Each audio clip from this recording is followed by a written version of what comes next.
Welcome to special analysis. నేను రమా మండవ. ఈరోజు అనాలిసిస్లో భాగంగా మనం తీసుకోబోతున్న టాపిక్ ఏంటంటే, చంద్రబాబు నాయుడు టైం చూసి మరి కేసీఆర్కు రిటర్న్ గిఫ్ట్ ఇవ్వబోతున్నారా అని చెప్పేసి నేను టైటిల్ పెట్టడం జరిగింది. ఆ అంశం గురించే ఈరోజు మనం డిస్కస్ చేసే ప్రయత్నం చేద్దాం. ఇక్కడ చూసినట్లయితే చంద్రబాబు నాయుడు తన సుదీర్ఘ రాజకీయ జీవిత చరిత్రలో ఎప్పుడు కూడా ఒక వెండెట్టా పాలిటిక్స్కి ఆయన ప్రయారిటీ ఇవ్వడు.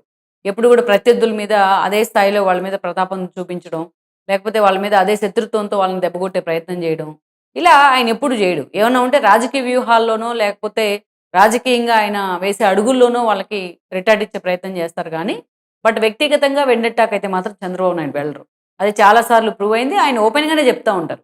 నిజంగా చంద్రబాబు నాయుడు వ్యక్తిగతంగా వెండెట్టాకు వెళ్ళే పనికైతే ఈరోజు జగన్మోహన్ రెడ్డి కామ్‌గా బెయిల్ మీద బయట తిరుగుతా ఉండరు. ఎందుకంటే బీజేపీతో అంత సన్నిహిత సంబంధాలు ఉన్న తర్వాత.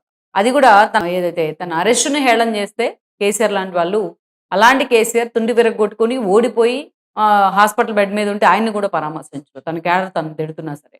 సో, అలాంటి చంద్రబాబు నాయుడు నిజంగా వెండెట్టాకెళ్ళరు. కాతే వాంటెడ్‌లీ ఆయన వెండెట్టాకు వెళ్ళినట్టు కూడా మనం చూడం ఎక్కడా కూడా. కానీ ఎప్పుడు కూడా పాలనలో ఉన్నవాళ్ళు, పరిపాలనలో ఉన్నవాళ్ళు, ప్రజాధినేతలు ఎప్పుడైనా ధర్మం తప్పితే ప్రకృతి వాళ్ళ మీద పగబడుతుందనేది మనకు చాలా సార్లు చరిత్రలో కూడా ప్రూవ్ అయింది. సంభవామి యుగే యుగే అని చెప్తారు శ్రీకృష్ణ భగవాన్ భగవద్గీతలో. ఏదైనా అధర్మం జరిగినప్పుడు మళ్ళా మళ్ళా వాటిని కాపాడడానికి ఏదో ఒక రూపంలో ధర్మాన్ని మళ్ళా అన్ని వైపులా ధర్మాన్ని విస్తరించడానికి దేవుడు మళ్ళా పుడుతుంటాడు అని చెప్పేసి, ఏదో ఒక రూపంలో వస్తుంటాడు అని చెప్పేసి దాని అర్థం. సో, అలాగే ప్రకృతి ఎప్పుడైనా సరే ప్రకృతికి విరుద్ధంగా, ప్రకృతి ధర్మాలు ఉంటాయి కొన్ని. వాటికి విరుద్ధంగా మనం వెళ్ళే ప్రయత్నం చేస్తే ఆ ప్రకృతే మన మీద ఏదో ఒక రూపంలో పగబడుతుందనమాట. సో, ఎప్పటిదప్పుడే తీర్చేసుకుంటుంది. పెద్ద టైం గూడా ఉండదు. అది కేసీఆర్ విషయంలో చాలా సార్లు ప్రూవ్ అయింది. రిటర్న్ గిఫ్ట్ అనే పేరుని ఆ స్థాయిలో పాపులర్ చేసింది ఎవరు అంటే అది కేసీఆరే. పాదయాత్ర మీద ఎలా అయితే వైఎస్ ఫ్యామిలీ మాకు పేటెంట్ రైట్ ఉంటుందని మాట్లాడుతుందో, రిటర్న్ గిఫ్ట్ అనే వర్డ్ మీద మాత్రం కేసీఆర్‌కి మాత్రం పేటెంట్ రైట్ ఉంటుంది.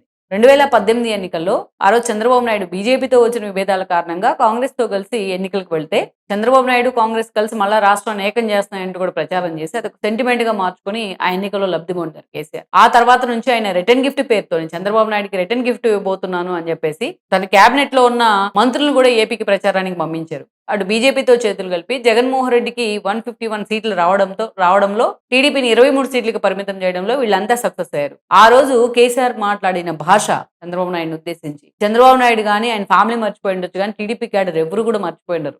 అలాంటి మాటలు మాట్లాడారు. The dirtiest politician of India అనేది చాలా చిన్న పదం ఆయన వాడిన మాటల్లో. అలాంటిది ఈ రోజున నిజంగానే చంద్రబాబు నాయుడు టైం చూసి మరీ దెబ్బ కొడుతున్నారా అని నేను టైటిల్ పెడతాం జరిగింది.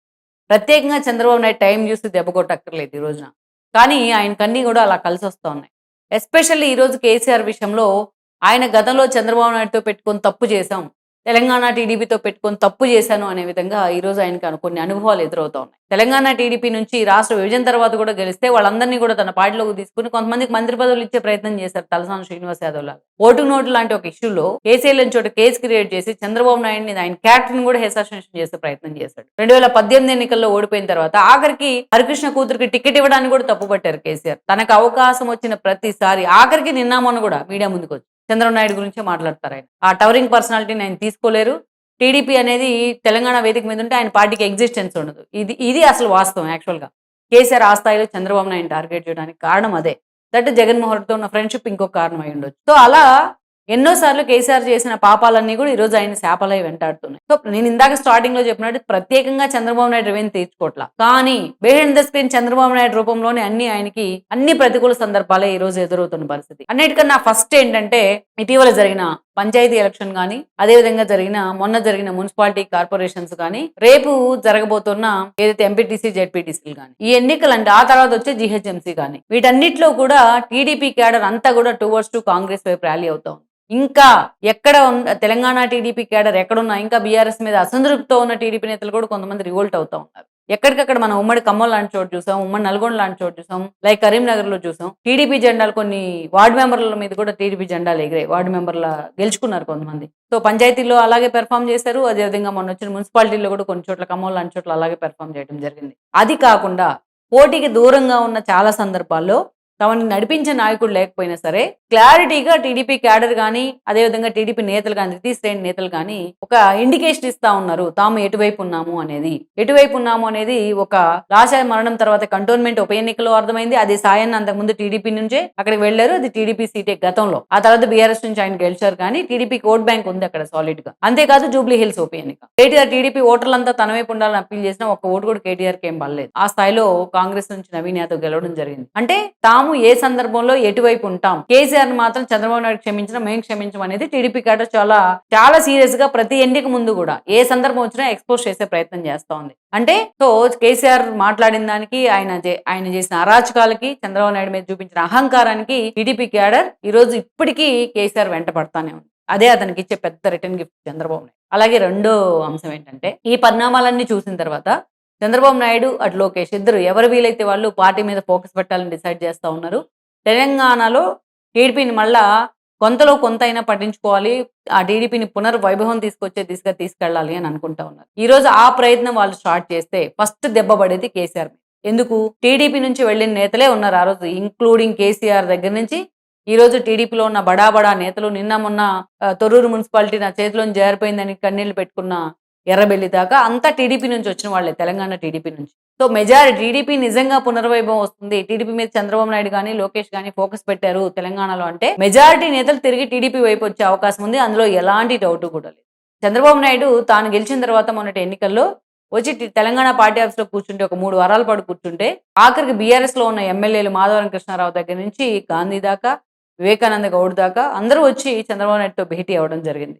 అంతేకాదు తీగల కృష్ణారెడ్డి లాంటి వాళ్ళు గతంలో టీఆర్ఎస్కి వెళ్ళి మళ్ళీ బయటకు వచ్చిన అతను, మీరు పార్టీని మళ్ళా కోపప్ చేస్తామంటే మేమంతా దగ్గరుండి బలోపేతం చేస్తామని చెప్పి కూడా చెప్పడం జరిగింది. ఈ రోజు నిజంగా తెలంగాణలో టీడీపీని బలోపేతం చేస్తే ముందుగా దెబ్బ పడేది కేసీఆర్ మీద, ఆ పార్టీ మీదే. సో అది చంద్రబాబు నాయుడు ఇస్తున్న మరో రిటర్న్ గిఫ్ట్ అని మనం చెప్పుకోవచ్చు. అలాగే ఇంకో అతి భయంకరమైన రిటర్న్ గిఫ్ట్ ఏంటంటే కవిత. ఎలాగైతే లోకేష్ లాంటి వాళ్ళని హ్యూమిలేట్ చేశారు, జగన్మోహన్ రెడ్డి ఎంతో హ్యూమిలేట్ చేశారో అంతకన్నా ఎక్కువగా కేటీఆర్ లాంటి వాళ్ళు కూడా లోకేష్ హ్యూమిలేట్ చేయడం జరిగింది ఆ రోజు. అక్కడ మనం చూస్తే లోకేష్ చంద్రబాబు నాయుడు అరెస్ట్ తర్వాత ధర్నాలు చేసుకోవద్దు, ధర్నా చేసే వాళ్ళ మీద కేసులు పెడతా ఉంటే కేటీఆర్ లోకేష్ ఫోన్ చేసి మరీ వాళ్ళకి రిక్వెస్ట్ చేశారు, మీరు అలౌ చేయండి ధర్నాలని, అంటే మీ రాష్ట్రంలో నుండి మీరు చూసుకోండి అని చెప్పారు కేటీఆర్ ఎంతో అహంకారం. సో ఈ రోజు అదే లోకేష్ దిక్కయ్యారు, లోకేష్ నా తమ్ముడని మాట్లాడుతున్నారు ఎక్కడ పడితే అక్కడ వీళ్ళు కేటీఆర్ లాంటి వాళ్ళు. ఇంకోవైపు అలాంటి లోకేష్ ఇప్పుడు ఒకవైపు ఆయన ఏ స్థాయిలో ప్రొజెక్ట్ అవుతున్నారు మంత్రిగా, చంద్రబాబు నాయుడు వారసుడుగా ఏ స్థాయిలో పార్టీని కోపప్ చేస్తా ఉన్నారు మంత్రి, అటు విద్యాశాఖ మంత్రిగా ఇటు ఐటీ శాఖ మంత్రిగా లోకేష్ కి ఎలాంటి మార్క్స్ పడతా ఉన్నాయి మనం చూస్తా ఉన్నాం. అది ఒక పిల్లల్ని పెంచే విధానం. అది ఎక్కడ కూడా చంద్రబాబు నాయుడు పిల్లలు ఎవరు కూడా సిబిఐ కేసులోను, ఎన్టీఆర్ పిల్లలు ఎవరు ఈడీ కేసులోను లేరు, బట్ వైఎస్ రాజశేఖర రెడ్డి పిల్లలు మాత్రం ఉన్నారు. అదేవిధంగా ఇప్పుడు కవిత లాంటి వాళ్ళు కూడా ఉన్నారు. అలాంటి కవిత ఆ రోజు లోకేష్ ను కూడా ఆ స్థాయిలో టార్గెట్ చేశారు కేసీఆర్ లాంటి వాళ్ళు. ఒకసారి క్రాస్ చెక్ చేసుకోండి ఎవరైనా సరే డౌట్ ఉంటే. దానికి ప్రతిఫలంగా ఈ రోజు కవిత లాంటి వాళ్ళు బౌన్స్ బ్యాక్ అయ్యారు. ఆమె ఎప్పుడైతే జైలు నుంచి బయటకు వచ్చారో ఈ రోజు తన తండ్రి మీదే తిరుగుబాటు చేస్తా ఉంది, పార్టీ నుంచి బయటకు వచ్చింది, ఎమ్మెల్సీ పదవిని వదులుకుంది, రాజీనామా చేసింది, కొత్త పార్టీ పెట్టేందుకు సిద్ధమవుతా ఉంది. పార్టీ పెట్టేందుకు సిద్ధమవుతమే కాదు, ఏ అవకాశం వచ్చినా చంద్రబాబు నాయుడిని ఆకాశానికి ఎత్తేస్తా ఉంది బీసీ ఓట్ బ్యాంక్ కోసం. తెలంగాణ టీడీపీ మిగులున్న క్యాడర్ కోసం ఆవిడ చాలా తాపత్రయపడుతోంది. పైగా తన తండ్రి పార్టీలో ఎవరైనా అసంతృప్త నేతలు ఉంటే తన వైపు రండి అని వెల్కమ్ చేస్తారు. సో దీనివల్ల మనకు అర్థమైంది ఏంటంటే ఎవరినైతే చంద్రబాబును అయితే చూపిస్తూ లోకేష్ ని టార్గెట్ చేసే ప్రయత్నం చేశారు కేసీఆర్, ఈ రోజు తన కూతురు, అదే వయసున్న తన కూతురు ఈ రోజున తన మీద రివోల్ట్ అయ్యే ప్రయత్నం చేస్తా ఉంది, తన పార్టీని లాగేసే ప్రయత్నం చేస్తా ఉంది ఆవిడ. ఇన్ ఫ్యూచర్ కూడా అదే కనిపిస్తుంది మనకు క్లియర్ గా.